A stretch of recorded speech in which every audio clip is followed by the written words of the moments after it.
Qui la faute de cette fois-ci? Serge Alain autour. Non, on ne va pas finir. Il y a d'abord 4 déclarations, mais il y a aussi 4 leaders qui soutiennent Balaguer Kota, qui soutient le candidat Keremouna d'Univers. Il y a Bapo Lipote qui soutient le candidat Paul Biya. C'est énorme quand même. Oui, c'est énorme. C'est énorme, il faut le reconnaître. Pour l'UPC, c'est trop. Oui, c'est énorme, il faut le reconnaître. Qu'est-ce qui se passe encore? C'est ce qu'il faut donc dire, Serge Alain. Qu'est-ce qui se passe? C'est la bonne question. Oui. La vérité est que la situation actuelle de l'UPC, elle est le reflet du Cameroun. Elle est le reflet de l'échec de la gouvernance au Cameroun. Pour la simple raison que si on va illustrer le cas de l'UPC, monsieur Bapo Lipote n'a aucune qualité dans ces partis. Aucune qualité. Et c'est lui qui est reconnu par le J'ai Minat. dit qu'il peut être reconnu même par Dieu le Père. Il n'a aucune qualité à l'UPC pour dire quoi que ce soit. Mais il pour la simple raison. Il agit, il est invité au palais. Il a invité le gamin. Bien évidemment, mais en tant que SG. Quand nous sommes dans un état à l'envers, dans une république qui marche, qui fonctionne à rebours ce poil de l'histoire, on invite les gens au palais. Mais si on était dans un pays sérieux, où la justice était le levier de la gouvernance, on n'en serait pas là. Toutes les décisions de justice ont été rendues en faveur de l'UPC.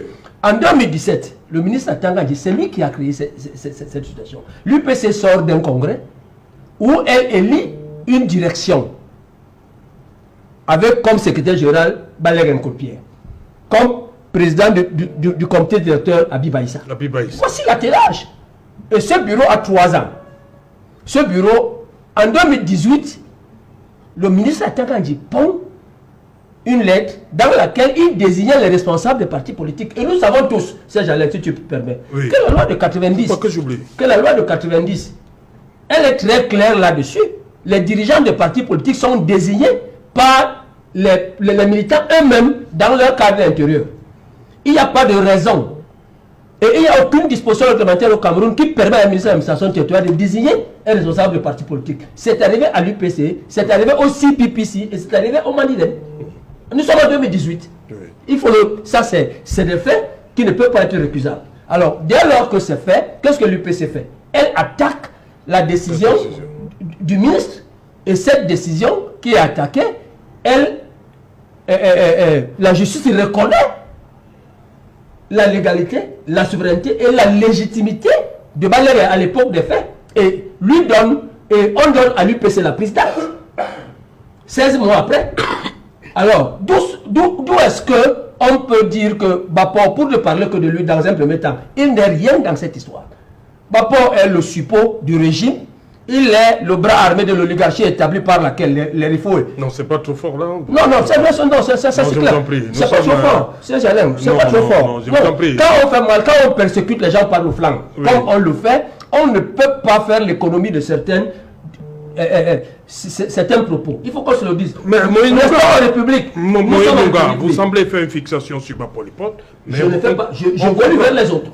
Ah, vous je veux vers les autres. Oui, parce que j'avais. Je ne fais pas de fixation sur Bapo. J'ai seulement voulu lever l'équivoque du fait que de tous les leaders qui sont en train, qui aujourd'hui peuvent prendre position, Bapo est la personne la moins en même à le faire. Parce qu'il n'a ni la qualité nécessaire et requise.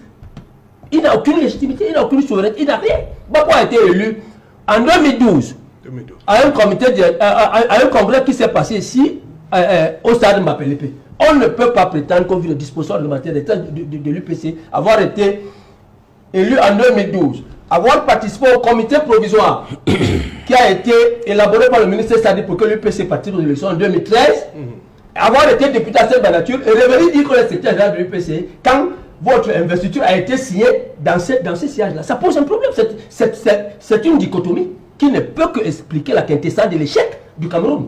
C'est aussi simple que ça. Alors, quand j'ai fini de dire ça, pour ma part, à qui j'ai rien de personnel, alors, j'ai dit donc qu'on élit l'attelage Habib Aïssa Balaguer en 2017. Alors, dans l'UPC, le fonctionnement de l'UPC, il est dit clairement qu'entre deux congrès, celui qui gère le parti, c'est le comité directeur. C'est l'organe de direction du parti. Alors, quand cet attelage est élu, elle commence à travailler la difficulté que j'ai énoncée précédemment, parce que ça n'a pas été facile pour eux. Il faut le reconnaître. Sauf que, En 2018, c'est les élections présidentielles. Dans l'UPC, c'est le comité directeur qui donne l'orientation politique et les décisions à prendre par rapport à ce genre d'événements. Balaguer, qui, au comité directeur de l'hôtel, je pense, va enregistrer Actualité Hebdo pendant qu'on attend au comité directeur. Une émission qui s'arrête samedi, mais qui passe les dimanches. Sans que le comité directeur ne se tienne, il prend une position qui est personnelle, qui est unique et univoque, qui n'appartient pas au comité directeur. Il dit, il soutient, l'UPC soutient Paul Biya. Là, c'est la déchirure. Et évidemment, on rate dans cette déchirure jusqu'à ce qu'en 2020, ce mandat est échu. Il arrive à échéance, il est fini. Et dès lors qu'il finit, il faisait partie de ce qu'on a appelé le G20. Bien sûr. Ouais, non, c'est pas Paul qui faisait partie du G20. Ceux qui ont soutenu le président Biya. Sauf que, l'UPC, sauf que personne d'entre eux n'a obtenu aucun strapontin aérien. Il a eu un peu de chance d'avoir été nommé directeur de la Société nationale de recouvrement. PCR. Non, président du PCR. Président du conseil d'administration, j'ai rectifié. Alors, Balaguer, lui, il n'a rien obtenu. Alors, on continue dans cette logique. Pour détruire l'UPC, le congrès devait se tenir en 2020. Ce congrès, le congrès ne s'est pas tenu parce que l'attelage, Balaguer, Abiba, s'accroche. Ne veut pas organiser le congrès. Elle ne veut pas le faire. Donc, il y a autour de ça des dissidences qui estiment que ce mandat est fini, il faut passer à autre chose. Et les gens s'y accrochent et le tribunal s'en mêle. Bon, sauf que aux élections de 2020, ils sont législatives de 2020. Ouais. Alors, Balaguer, qui était encore en poste comme secrétaire général, a investi des candidats UPC. Bapor, qui n'en a aucune qualité, a aussi investi des candidats. Nous sommes allés au Conseil constitutionnel. Moi, j'étais au Conseil constitutionnel parce que j'étais candidat aux élections législatives. Nous arrivons au Conseil constitutionnel. Le Conseil constitutionnel rejette de facto toutes les listes de l'UPC sans tenir compte de la qualité du signataire. Et ça a posé. C'est pour ça que j'ai dit que nous sommes dans un pays qui marche à rebours ce point de l'histoire. On aurait tenu compte de la qualité du signataire que les listes investies par Bapor n'auraient jamais affecté celles investies par Balaguer, qui à l'époque des faits était le secrétaire général établi de la population de Cameroun, la légitimité. Donc voici les problèmes. Et ces problèmes, c'est eux qui arrivent jusqu'au jour de l'élection présidentielle. Mais entre-temps, l'UPC n'est pas statique, elle est dynamique. Parce que je vais rappeler un fait. De tous les partis politiques qui existent au Cameroun, depuis le retour à la démocratie en 90, l'UPC est le parti qui est le plus alternant au niveau de la direction, qui change des dirigeants à chaque fois que cela est possible. Alors, des congrès se font entre-temps, des congrès se font. Monsieur, le camarade Balaguer qui est forclos, se démène comme il peut. Il organise un congrès à Yaoundé. Le groupe de Banjoun, dont l'attelage est fait de Nyeklobel et de la présidente Rocher, organise un congrès au foyer Banjoun. Ce dernier congrès obtient l'annulation du congrès de Balaguer. Donc nous sommes là. Nous sommes là aujourd'hui. C'est la raison pour laquelle quelqu'un comme Bapor, il peut soutenir qui il veut en tant qu'individu, mais il ne peut pas engager les zones de population du Cameroun où que ce soit. C'est pas possible. Non, il a dit qu'il soutient le président Biya. Je suis d'accord. Mais il y a des l'UPC soutient le président Biya. C'est ce qui pose problème. Est-ce que vous-même vous comprenez ce qui se passe dans l'UPC? Bien, je comprends très bien ce qui se passe dans l'UPC. Et je sais que ce qui se passe dans l'UPC, c'est une machination qui est faite contre l'UPC, qui est soutenue par le régime en place. Okay. Parce que ces gens-là, c'est pas aujourd'hui que ça a commencé. C'est depuis 57. C'est depuis 52. Pas 50, c'est depuis 52. Avant, quand l'UPC va aux Nations Unies pour défendre le droit des peuples à disposer d'eux-mêmes, l'administration coloniale fabrique un parti fantoche qu'on appelle les SOCAM. Et ils envoient un pétitionnaire qui, à mon corps défendant, a eu sa déculottée là-bas. Donc c'est pas aujourd'hui que ça a commencé. À chaque moment de l'histoire du Cameroun, le régime en place ne permet pas à l'UPC, qui est la véritable détentrice. Mais il faut quand même reconnaître, moi j'aime toujours le dire, le passage du ministre Sadi à l'AT. Oui. Ça vous a fait du bien quand même à l'UPC? Mais le ministre Sadi a démontré lors de son passage à l'AT qu'au-delà du grand diplomate qu'il est. Il est un homme d'État respectueux des valeurs de la République. Oui. Parce que le ministre Sadi, parce que le comité provisoire que le ministre Sadi a créé avait deux missions. La première mission assignée était que l'UPC... Là, vous avez accepté l'interventionnisme. Le ministre Sadi... Je vais dire ça comme ça. Le ministre Sadi... Du ministre dans... Il a appelé tout le monde. Parce que, je vais te dire que ce jour-là, nous étions au ministère. Oui. Quand on a payé le corps électoral. C'était un mois de juillet. Et il a dit, comme vous êtes là, il va falloir que l'UPC aille... Arrangez-vous. Arrangez-vous. Et le ministre Sadi il a utilisé son entrégent de ministre pour amener tout le monde autour de la table. Et le préfet d'Umfundi à l'époque, paix à son âme, le préfet Chila, qui était là à l'époque, a poursuivi avec cette négociation. Nous sommes arrivés donc à un comité provisoire qui avait 6 leaders qui avaient pour mission de 1. Amener l'UPC aux élections en investissant les listes et de 2, par après, d'organiser le parti pour qu'on arrive Et vous avez eu beaucoup d'élus, hein? Bien sûr, 273 conseillers municipaux, 3 députés et puis 7 mairies. Ok, on va revenir là-dessus. Maintenant, Achille Dio, voilà, je reviens vers vous. Hein. L'UPC, on l'a dit, c'est beaucoup, hein. Il y a des investitures, 4. Il y a aussi des leaders qui soutiennent d'autres candidats, ça fait quand même beaucoup. Voilà pourquoi on est resté un peu plus longtemps sur l'UPC. Le SDF, par contre, vous ne connaissez pas cette situation. RDPC, UPC, SDF, tout est calme, pas de doublon. C'est quoi votre secret? Vous avez eu peur à un moment que ce qui est arrivé hier au professeur Kongono vous arrive avant minuit? Est-ce que vous avez bien dormi? Vous avez peur que quelqu'un sorte aussi, comme ça, dit qu'il est candidat, déclaration SDF? Vous avez eu peur? Au sein du SDF? Mais est-ce que le professeur Kongono savait que ça pourrait se passer comme ça hier? Serge Alain. Il a une sagesse africaine qui dit vous pouvez ne pas aimer le lièvre, mais reconnaître apprécier quand même qu'il court plus vite. Donc, je peux vous dire aujourd'hui que le SDF, c'est le champion de la politique au Cameroun. C'est, comme disait quelqu'un, c'est le pape de la politique au Cameroun en termes de formation politique. Tout ce que vous voyez brailler là, c'est beaucoup plus la conséquence des remous internes au parti politique, remous auxquels le SDF ne s'y intéresse pas. Deuxième des choses, vous devez vous rendre compte que la plupart de ces partis, à l'exception de 1 ou 2, sont ceux-là qui n'ont pas tenu de congrès. Ce sont j'ai bien dit à l'exception d'1 ou 2 partis politiques qui ont tenu des congrès et qui ont des petits soucis. La plupart de ces partis qui ont 2-3 candidats n'ont pas tenu de congrès. Peut-être leur texte leur impose d'agir ainsi, mais lorsque vous appelez régulièrement un congrès et que vous élisiez au sein de ce congrès votre représentant, il est hors de question qu'on arrive à ce genre de situation.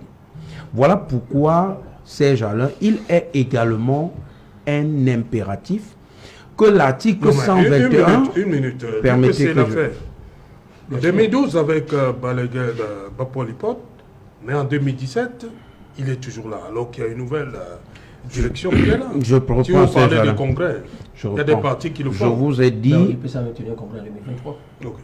Je vous ai dit, le congrès qu'ils ont tenu en 2024, ce n'était pas un congrès pour élire leur candidat. Il faut qu'on soit clair là-dessus. Le SDF, en 1 an et demi, a tenu 2 congrès. Un congrès ordinaire et un congrès extraordinaire pour désigner le candidat à la présidentielle. Et c'était en mars 2025. Il faut que cela soit clair. Je vous ai dit, ce qu'on voit aujourd'hui, les doublons, 2 choses. Les remous internes, ces doublons ont pour origine les remous internes, ou alors le fait que ces partis n'aient pas tenu de congrès. Peut-être parce que les statuts du parti leur imposent d'agir ainsi, mais il est également de bon ton de comprendre que si aujourd'hui on arrive à ces situations, des guéguerres, des égos internes auxquels le SDF ne s'y intéresse pas, nous savons que qu'il y ait autant de candidatures au sein d'une même formation politique, il y a une procédure, il y a un juge, le tribunal, les juridictions devraient statuer. Alors, je voudrais plutôt m'intéresser sur what the next. Sur what the next. Je voudrais être pédagogique ce soir parce que j'étais ce week-end sur un plateau de télévision et je vais dire ce week-end sur un plateau de télévision et aujourd'hui, lorsque je faisais légaliser un document à la mairie de Douala, 3e, j'ai eu des gens qui sont venus vers moi me dire mais le Dieu, nous sommes très fiers de vous. Vous nous avez expliqué beaucoup de choses dimanche sur la réception des dossiers de candidature et effectivement et l'éligibilité. Ce qui a lieu de comprendre que cette flopée de candidatures, Serge, actuellement 81, 82, s'explique également parce que le législateur politique camerounais a été assez ouvert clément lors du dépôt. En réalité, l'article 121, c'est où je voulais arriver, l'article 121 du code électoral doit être revu et modifié. Qu'est-ce qu'il dit? De telle sorte que lorsque vous déposez un dossier de candidature, si on vous donne le récépissé, c'est que vous avez tous les éléments. Un peu comme au concours de la police, un peu comme au concours de l'ENAM. Si vous avez un récépissé, que tous les éléments constitutifs du dossier, c'est-à-dire... Vous ne pouvez pas déposer un dossier de candidature à l'élection présidentielle alors que le récipient de dépôt a des cases non cochées. Voilà. Et vous sortez, vous êtes devant les télévisions, médias, j'ai déposé mon dossier de candidature. Vous faites déjà la première photo avec le responsable de l'ECAM qui reçoit. Ouais, tout commence par là. La première photo. Non, je veux dire... non, on dit vous la pouvez même chose. Parler pour ceux qui brandissent les photos là. Oui. Oui. Ensuite, les caméras. C'est libre à eux. Ils font les photos à la réception, ils sont sur des fauteuils, on est en train de regarder leur dossier. On coche quoi alors qu'il n'y a pas des éléments? Non, le dossier est constitué d'un ensemble de pièces. Oui. Le dossier de candidature, je me répète, est constitué d'un ensemble de pièces. Oui. Lorsque vous venez vous déposer votre chemise, on prend le récépissé des dépôts qui a la liste des dossiers et à côté, on dit tel dossier, est-ce que vous l'avez? On coche. On ne regarde pas. À ce niveau, on ne regarde pas si le document est vrai ou pas, s'il est authentique ou pas, si vous avez respecté les formes prévues en la matière ou pas. Vous avez l'extrait casier judiciaire, oui. Extrait d'acte de naissance, oui. Certificat d'imposition, non-imposition, oui. Certificat de domicile, oui. Nationalité, oui. On est cautionnement, si vous n'avez pas, on ne coche pas. Après, on vous remet. Les cases non cochées, on vous dit, vous avez jusqu'à la fermeture pour venir compléter. Et vous voyez donc les gens qui prennent ça, alors qu'ils ont, pour beaucoup, la moitié n'ont même pas toutes les cases coachées. Ils sortent là, ils se filment, ils balancent partout. Et puis, c'est en train de gonfler le chiffre. On pense que, en réalité, je dis, je veux être pédagogique ce soir. C'est justement parce que le législateur camerounais a ouvert la vanne au dépôt. Oui. Et maintenant qu'on a fini les dépôts, il y a 4 ou 3 étapes. La première étape, c'est de compiler tous les dossiers. Et qui le fait, c'est la direction de l'ECAM, qui doit compiler tous les dossiers. Et deuxième étape, renvoyer au conseil électoral. Le conseil électoral maintenant doit à ce moment mettre en application les dispositions de l'article 121, les conditions. Si votre dossier ne respecte pas une des conditions, on met à côté. Et après, ils ont 60 jours avant la tenue du scrutin, c'est-à-dire, si vous comptez du 12 octobre en arrière, le conseil électoral a jusqu'au 11 août pour rendre public la liste. Et lorsque le conseil électoral rend public la liste de ceux qui ont été retenus, s'ouvre maintenant en 3e étape la phase du contentieux préélectoral. Si votre dossier a été rejeté, vous saisissez le conseil constitutionnel qui... Oui, c'est Jean. Oui. Tout ça est dans cette période. C'est-à-dire que les candidats ont jusqu'aux les 60 jours, on sait déjà qui participe et qui va participer. Non, dans les 60 jours, oui. En premier ressort. Le 10 août, oui, pour faire le 10 août au plus tard. Le 10 août, oui. Oui, au plus tard. Quand on ait la liste. Et le conseil électoral peut travailler en premier ressort. Le conseil électoral peut aller plus vite. Le conseil électoral publie la liste. Et le conseil constitutionnel doit gérer tout ça au plus tard le 10 août. Docteur Rifoué? Non. Maître Lodjo a effectivement raison. Le conseil électoral a jusqu'au 10-11. Oui. 10-11. 10. Pour publier les listes Oui. des candidats Première arrêtés. Oui, ça c'est la première Ensuite, publication. je crois qu'il y a 2 jours. 2 ou 3 Pour, jours. 2 ou 3 jours pour L'article déposer, 121 voilà, dit quoi, hein? pour déposer les recours. 125. Allons-y. 125 c'est dit- Le 125. Le conseil électoral peut accepter ou déclarer irrécevable une Une candidature. candidature.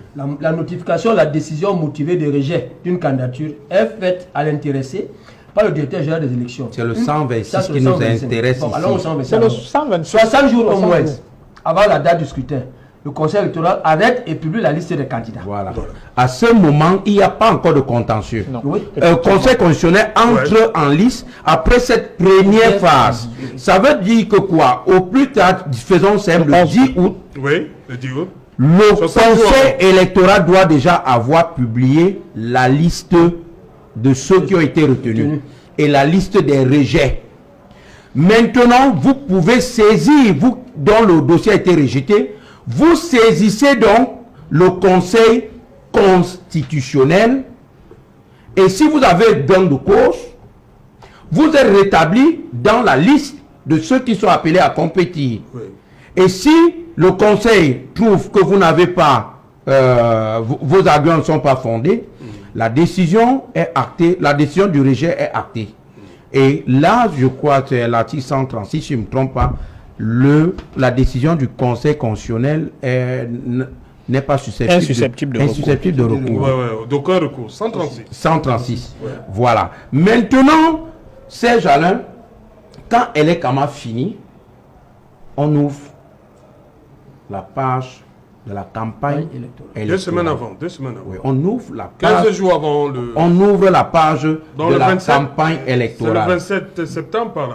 Donc, Autour du 27 septembre. Serge Alain, quelqu'un me disait, on a beaucoup de candidatures de plaisantins et farfelus. J'ai dit non. Non. On C'est ne à connaît pas encore partir- le dossier. C'est à partir C'est quand il est de la capable de sortir, décision le du conseil conseil électoral, constitutionnel que vous allez Non, le pouvoir conseil dire. électoral déjà. Puisqu'on Non. a les motifs. Le conseil Électoral, électoral oui. aura les motifs, Voilà. mais On saura qui n'a pas fait quoi. sauf que la décision du conseil électoral est susceptible de recours. Pas celle du conseil Donc, constitutionnel. vous allez voir quelqu'un, les motifs de rejet. Préparez-vous à beaucoup rire ce jour, ces gens-là. Vous allez voir motifs de rejet, dans cette case, défaut de cautionnement. Oui. Défaut de signature à l'autorité auprès de l'autorité compétente, délégation de signature, dépôt de certificat d'imposition ou de non-imposition. Les gens vont aller jusqu'à, je vous dis, il y aura beaucoup de motifs qui vont nous amener plutôt à nous poser la question si la fonction présidentielle au Cameroun est devenue une affaire de tout le monde. Vous pouvez avoir vos 30 millions, mais ne pas avoir la carrure, la prestance, ne pas avoir les capacités intellectuelles physiques pour pouvoir candidater. Voilà pourquoi nous disons, avec l'honorable Joshua, que sur le plan physique, le président de la République doit être quelqu'un qui répond. Pour déposer sa candidature, il est allé à Bamenda, dire à nos frères anglophones, nous sommes avec vous.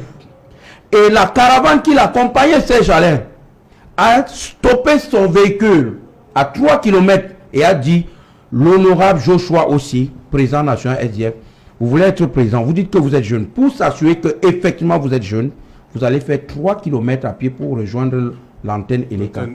Et il a fait 3 km à pied pour arriver à Elecam.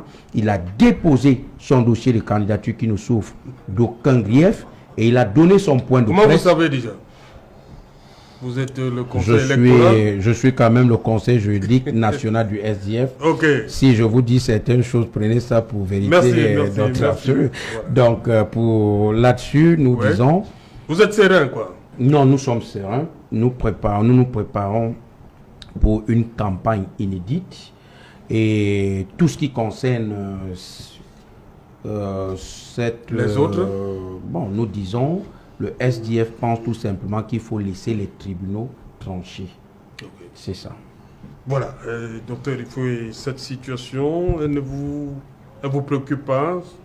Vous êtes confiant, ce qui pourrait arriver, parce qu'il a parlé de ce qui est arrivé à l'UPC en 2020. Est-ce que cette autre déclaration de candidature vous inquiète un tout petit peu? Non, mais écoutez, Serge... D'abord, au niveau de l'image même du parti, est-ce que le parti n'a pas pris? C'est pourquoi c'est la première fois que ça arrive quand même. Vous ne pouvez pas ignorer ça, docteur Ifoué. Bon, Serge Alain, Oui. vous savez, moi aussi, et je pense qu'en termes de notoriété, j'en ai un peu plus que celle de Télé Onana. J'aurais pu décider du jour au lendemain de dire je suis candidat pour le RDPC. Mais, comme vous l'a dit Maître Le Diop. Vous seriez allé jusqu'au bout comme lui? Bon, est-ce qu'il est allé jusqu'au bout? C'est pour ça que j'ai parlé. Candidature Non, mais quand même. Une déclaration. Serge Alain, Oui. Serge Alain, le souci avec la procédure actuelle, c'est que la direction générale de l'ECAP, parce que c'est la direction générale de l'ECAP qui reçoit les candidatures, elle n'a pas qualité, elle n'a pas de compétence pour discriminer les candidatures. Et c'est la raison pour laquelle, effectivement, il est possible qu'on ait des candidatures farfelues, c'est-à-dire les gens viennent, comme vous l'avez indiqué, simplement pour la photo. Ou pour faire le buzz, parce que quand on va dire... On m'a fait comprendre qu'il y a même un qui a 26 ans.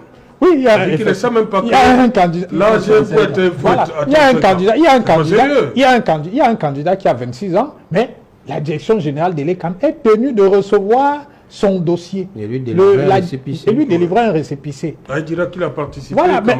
Mais écoutez, il est sur les photos, il est passé...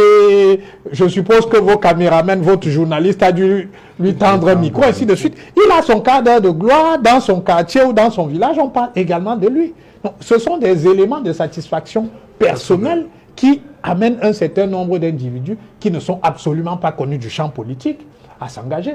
Mais soyons sérieux, nous savons tous ici que sur les 80 candidats, il y a à peine une dizaine qui iront jusqu'au bout. Donc, quand M. Le Diop parlait de la question de 30 millions, il y a des centaines, il y a des milliers de Camerounais qui peuvent avoir 30 millions en banque.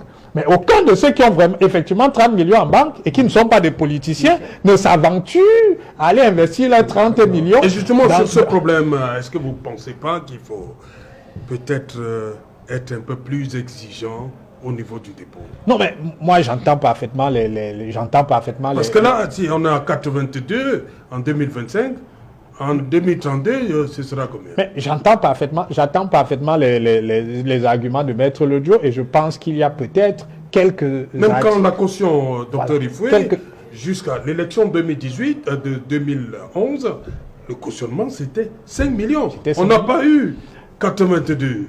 Oui, on n'a pas eu 80 millions. On est à 30 millions. Et en portant à 30 millions, oui, l'idée justement c'était de discriminer. Mais il faudrait simplement que le cautionnement soit peut-être exigible au dépôt. Je pense que ça discriminerait automatiquement parce que personne n'irait à l'aventure simplement pour une photo qui va te coûter 30 millions à la fin de la journée. Donc, effectivement, j'entends les arguments de Maître Le Diop quand il dit qu'il faut peut-être resserrer un peu pour éviter le folklore qu'on a vu, parce que... Non, je dis ceci, même pas resserrer. On peut laisser cette disposition avec les mêmes conditions. Sauf que, pour qu'on vous délivre le récépissé, il faut qu'on ait vu tous les éléments et on vous donne un récépissé. Donc, je veux dire, le tri doit se faire même déjà au niveau du dépôt. Mais moi, vous allez voir, ça devait enlever beaucoup de plaisanteurs là, si je peux m'exprimer. Mais moi, je ne vais même pas... Je dis...